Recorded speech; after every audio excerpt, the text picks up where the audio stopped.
ಆಘಾತ 20 TMC ಸಂಸದರಿಂದ NDA ಬೆಂಬಲಿಸಿ ಲೋಕಸಭಾ ಸ್ಪೀಕರ್ಗೆ ಪತ್ರವನ್ನ ಬರೆಯಲಾಗಿದೆ.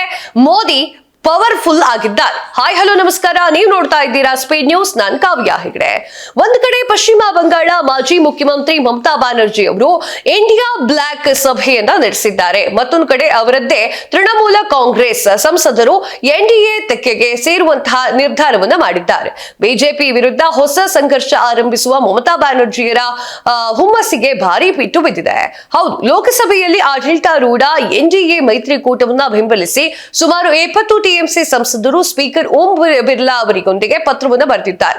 ಈ ಮೂಲಕ ಮಮತಾ ಬ್ಯಾನರ್ಜಿ ಅವರ ಪಕ್ಷ ಎರಡು ಗುಂಪಾಗಿ ಒಡೆಯುವ ಸ್ಪಷ್ಟ ಮುನ್ಸೂಚನೆ ದೊರೆತಿದೆ. ಲೋಕಸಭೆಯಲ್ಲಿ ಟಿಎಂಸಿ 28 ಸಂಸದರನ್ನ ಹೊಂದಿದೆ.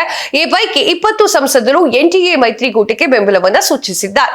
ಲೋಕಸಭೆಯಲ್ಲಿ ನಾವು ಆಡಳಿತಾರೂಢ ಎನ್ಡಿಎ ಮೈತ್ರಿಕೂಟಕ್ಕೆ ಬೆಂಬಲ ವ್ಯಕ್ತಪಡಿಸಲಿಕ್ಕೆ ನಿರ್ಧರಿಸಿದ್ದೇವೆ, ನಮ್ಮ ಬೆಂಬಲವನ್ನ ಪುರಸ್ಕರಿಸಬೇಕು ಅಂತ ಹೇಳಿ ಸ್ಪೀಕರ್ ಓಂ ಬಿರ್ಲಾ ಅವರಿಗೆ ಬರೆದಿರುವಂತಹ ಪತ್ರದಲ್ಲಿ ಈ ಒಂದು 20 ಟಿಎಂಸಿ ಸಂಸದರು ಮನವಿಯನ್ನ ಮಾಡಿದ್ದಾರೆ.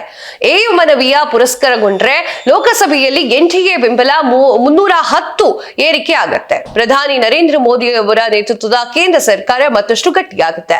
ಈ ಮಧ್ಯೆ ಟಿಎಂಸಿ ರಾಜ್ಯಸಭಾ ಸಂಸದ ಸುಖೇಂದರ್ ಶೇಖರ್ ಅವರು ತಮ್ಮ ಸ್ಥಾನಕ್ಕೆ ರಾಜೀನಾಮೆಯನ್ನ ನೀಡಿದ್ದು ಪಕ್ಷದ ಪ್ರಾಥಮಿಕ ಸದಸ್ಯತ್ವ ರಾಜೀನಾಮೆ ಘೋಷಣೆ ಮಾಡಿದ್ದಾರೆ. ವ್ಯಾಪಕವಾಗಿ ಭ್ರಷ್ಟಾಚಾರ, ಮಹಿಳೆಯರ ವಿರುದ್ಧ ನಡೆದು ಬಂದಿರುವಂತಹ ದೌರ್ಜನ್ಯ, ಆರೋಗ್ಯ, ಶಿಕ್ಷಣ, ಕೈಗಾರಿಕೆ, ಕಾನೂನು ಮತ್ತು ಸುವ್ಯವಸ್ಥೆ, ಉದ್ಯೋಗ ಇತ್ಯಾದಿ ಕ್ಷೇತ್ರಗಳಿಂದ ಹೀನಾಯ ವೈಫಲ್ಯದಿಂದ ಉಂಟಾಗಿರುವಂತಹ ಟಿಎಂಸಿ 15 ವರ್ಷಗಳ ಅರಾಜಕ ಈ ಒಂದು ಆಡಳಿತವನ್ನ ಕೊನೆಗಾಣಿಸಲಿಕ್ಕೆ ರಾಜ್ಯದ ಇತಿಹಾಸದಲ್ಲಿ ಮೊದಲ ಬಾರಿಗೆ ಜನರು ಬಿಜೆಪಿ ಪರವಾಗಿ ಭಾರಿ ಜನಾಂದೋಲನವನ್ನ ನಡೆಸಿದ್ದಾರೆ.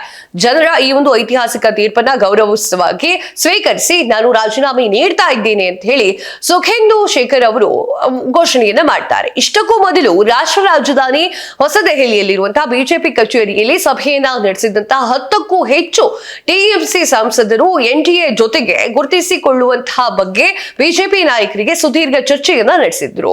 ಇದಾದ ಕೆಲವೇ ಕ್ಷಣಗಳಲ್ಲಿ ಒಟ್ಟು 20 ಸಂಸದರು ಲೋಕಸಭೆಯಲ್ಲಿ ಎನ್ಡಿಎ ಬೆಂಬಲವಾಗಿ ಘೋಷಣೆಯನ್ನ ನೀಡಿದ್ರು. ಈ ಬೆಳವಣಿಗೆ ಮಮತಾ ಬ್ಯಾನರ್ಜಿ ಅವರಿಗೆ ತೀವ್ರ ಹಿನ್ನಡೆ ಅಂತ ಹೇಳಿ ವಿಶ್ಲೇಷಿಸಲಾಗಿದೆ. ಅವರು ಈ ಒಂದು ಹೊಸದಿಲ್ಲಿಯಲ್ಲಿರುವಂತಹ ಪ್ರತಿಪಕ್ಷಗಳ ಮೈತ್ರಿಕೂಟ ಇಂಡಿಯಾ ಬ್ಲಾಕ್ ನಾಯಕರೊಂದಿಗೆ ಸಭೆಯನ್ನ ನಡೆಸಿದ್ದಾರೆ. ಈ ಸಭೆಯಲ್ಲಿ ಒಟ್ಟು 23 ಪಕ್ಷಗಳ ನಾಯಕರು ಭಾಗಿಯಾಗಿದ್ದಾರೆ. ಪ್ರತಿ ತಿಂಗಳು 2 ತಿಂಗಳಿಗೊಮ್ಮೆ ಸಭೆಯನ್ನ ಸೇರುವ ಇಂಡಿಯಾ ಬ್ಲಾಕ್ ನಾಯಕರು ನಿರ್ಣಯವನ್ನ ಕೈಗೊಂಡಿದ್ದಾರೆ. ಮುಂದಿನ ಸಭೆ ತೆಲಂಗಾಣ ರಾಜಧಾನಿ ಹೈದರಾಬಾದ್ನಲ್ಲಿ ನಡೆಯಲಿದೆ ಅಂತ ಹೇಳಿ ಸಭೆಯ ಬಳಿಕ ಎಐಸಿಸಿ ಅಧ್ಯಕ್ಷ ಮಲ್ಲಿಕಾರ್ಜುನ್ ಖರ್ಗೆ ಅವರು ಭೇಟಿ ಹೇಳ್ತಾರೆ. ಈ ಮಧ್ಯೆ ಟಿಎಂಸಿ ಸಂಸದರು ಎನ್ಡಿಎ ತೆಕ್ಕೆಗೆ ಜಾರುವಂತಹ ಸಾಧ್ಯತೆಗಳಿದ್ದಾವೆ. ರಾಷ್ಟ್ರ ರಾಜಕಾರಣದಲ್ಲಿ ಭಾರಿ ಕುತೂಹಲವನ್ನ ಕೇಳಿಸಿದೆ. ನಿಮ್ಗೆ ಏನನ್ಸುತ್ತೆ? ಮೋದಿ ಗಟ್ಟಿ ಆದ್ರ ಕಮೆಂಟ್ ಮಾಡಿ ತಿಳಿಸಿ. ಇದಾಗಿದೆ ಹೊತ್ತಿನ ವಿಶೇಷ. ಮತ್ತಷ್ಟು ಸುದ್ದಿಗಳಿಗಾಗಿ ನೋಡ್ತಾ ಇರಿ ಸ್ಪೀಡ್ ನ್ಯೂಸ್. ನಿಮ್ಮ ವೇಗಾನುಮತಿ.